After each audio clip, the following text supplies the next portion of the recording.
Hello and welcome. As always, I'm so excited you are here, that we can spend this time together.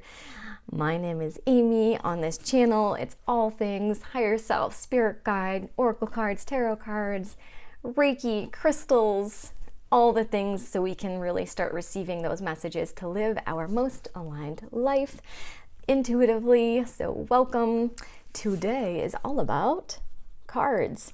So I'm going to be squishing oracle and tarot cards into one grouping in this video. That is because I read them the same. So when I read oracle or tarot cards, I read them intuitively, meaning I do not just memorize their meanings. Sometimes it can be helpful, I think, to know. I guess it depends how you want to look at it. For some people, it can be very helpful to memorize all the meanings of the tarot cards.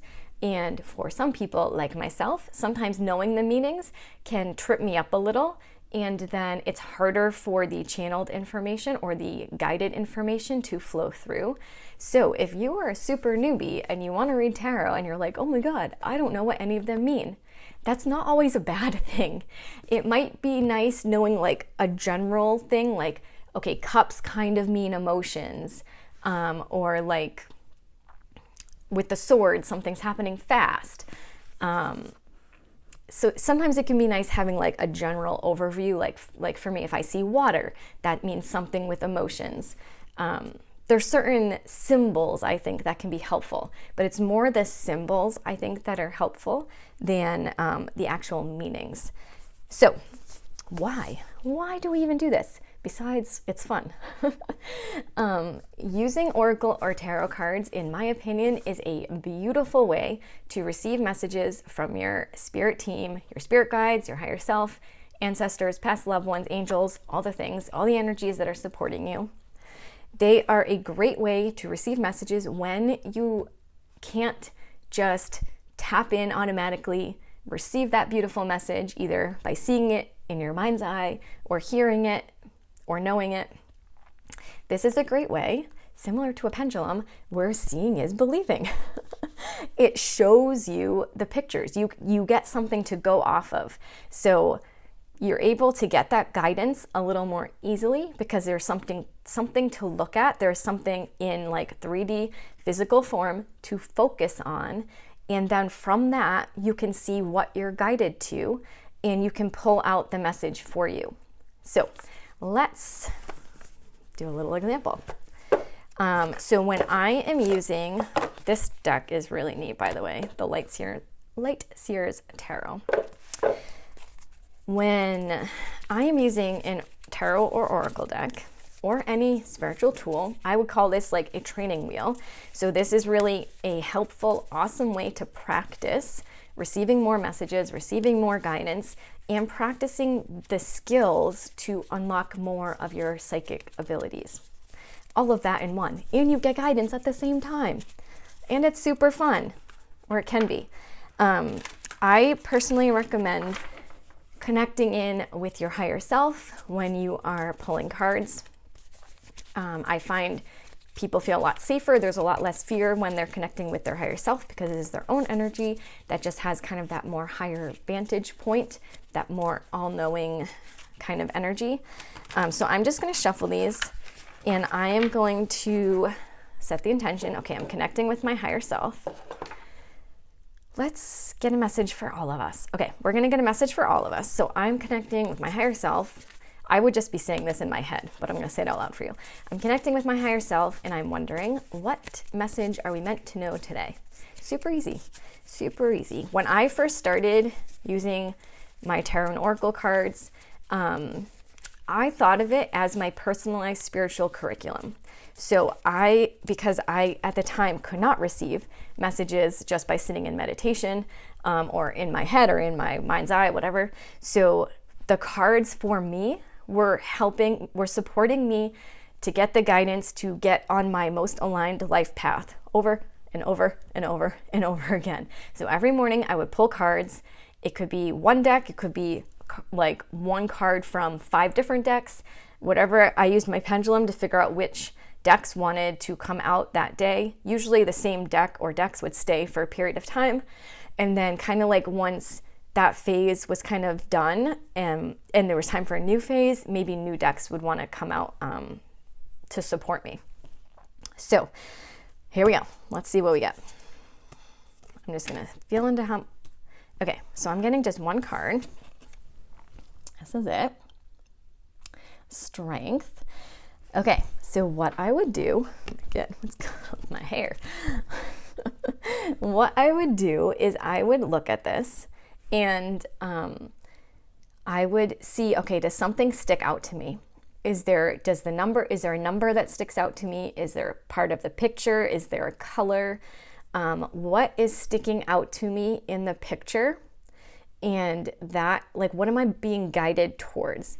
Now, for me, I did a lot of work with my pendulum before I used my cards. So I used my pendulum to check in, okay, number one, is this the aligned card for me to look at today? Is this card for me? Because sometimes it is for someone else also, just FYI. When you start pulling cards, spirit will work like that, where you pull a card and you're like, how the heck does this go with my life?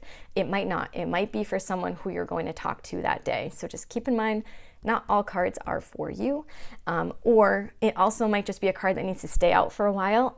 I didn't always get the message and figure out the meaning that morning. Sometimes I had to leave my card out on my altar and wait and then kind of keep coming back to it. So if I was looking at this, and let's pretend I have no idea. I'm like, what the heck? Okay, this girl's like half lion. There's a lamb. She's got an infinity symbol on her arm. She's got a really cool heart necklace. Strength, number 8. But let's just pretend, I like how they did the infinity tattoo with the number 8 as the card. That's cute.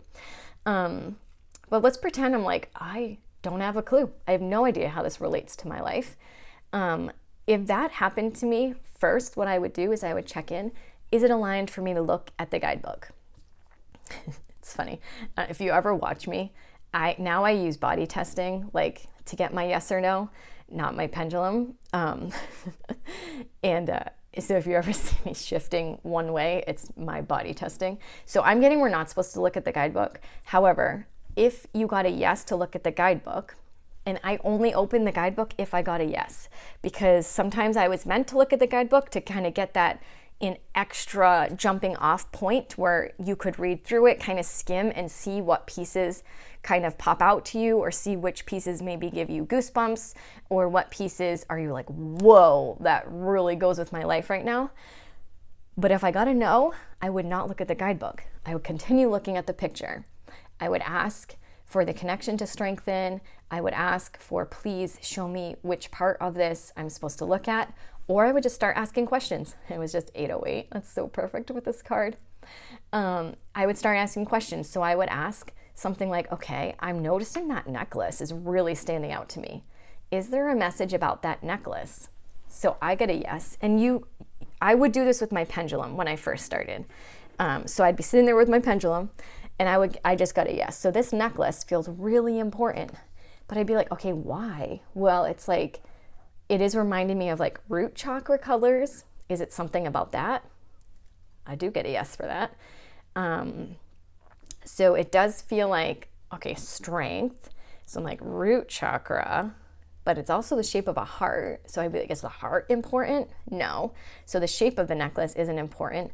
By the way, you might be receiving your own messages right now about this card. I am holding sacred space for you right now so you can receive your messages. I'm going to be saying a lot of words, but if you get a message for you, go ahead and throw it in the comments, because that's what this is all about. I'm kind of just holding this space so you can receive something for you. That's why sounds like I'm randomly talking. There's purpose. Anyway, so if you get a message, throw it in the comments. Okay, so root chakra feels important. It also seems important. She's got, right, like the strength, like that, like braveness, but she's also got the lamb. So it's kind of like straddling both worlds. There's a little like, whatever this is, constellation over here. That might be important for somebody. But it feels like 8 is like the kind of like endings and beginnings. So that feels important. Some sort of ending and beginning. having that courage to kind of like push through to really finish this cycle. That's what it feels like for me, is having the courage to really push through this cycle, having that feeling of safety with the root chakra. Really, it feels really important to have that sense of safety and move with courage.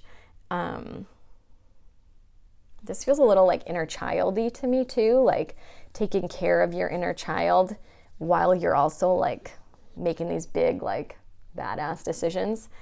So I would kind of just play with that, and then I would generally ask, okay, is there an action step for this card? Because like I said, I use these as my personalized spiritual curriculum. I could not get messages in other ways besides using my pendulum. So this was my way to get my messages from my spirit guides, my higher self, etc. So I would say, is there an action step? Now I get there's no action step for this. So I'd be like, okay, cool, good to know. Is this complete? Or is there more for me to know? Is there more for me to know? Is there more? Okay, no. So then I would be like, okay, cool, not more. I got everything I needed out of this card, move on. And then maybe I would see, am I meant to pick more cards? Is that meant to be it for today? And I would just kind of go through that every single morning, seeing how it kind of changed. What happened over time is I got really good at asking questions. I got really good at looking at the pieces of the card and figuring out which parts stood out to me, or really good at opening the guidebook when it was aligned and finding the parts of the guidebook that stood out for me. And because a lot of times I did get an action step on the card, I was taking action in my life and moving my life forward on that like aligned trajectory. I think this is one thing that a lot of us can forget when we're into this kind of spiritual work, is there's actual 3D human action steps that we are aligned to do to progress us further. It's not just like, I'm gonna just pull cards and I'm gonna get better at pulling cards. It's like, in my opinion, I'm gonna pull cards so I can figure out how to keep getting on my most aligned life path. And that is going to unlock more abilities. That is going to just get me closer to why I'm even here and what I want to be doing. So I hope that was helpful. Tried to say as much as I can in a very short video for you. So if that was helpful, do the like button so I know. If you have further questions or you want to share something, go ahead and leave a comment. It's very helpful for me to see your comments, especially if you have questions, so I can make videos that really are super helpful for you, because that's why I'm here. So happy card pulling, and I look forward to seeing you in the next video. Bye.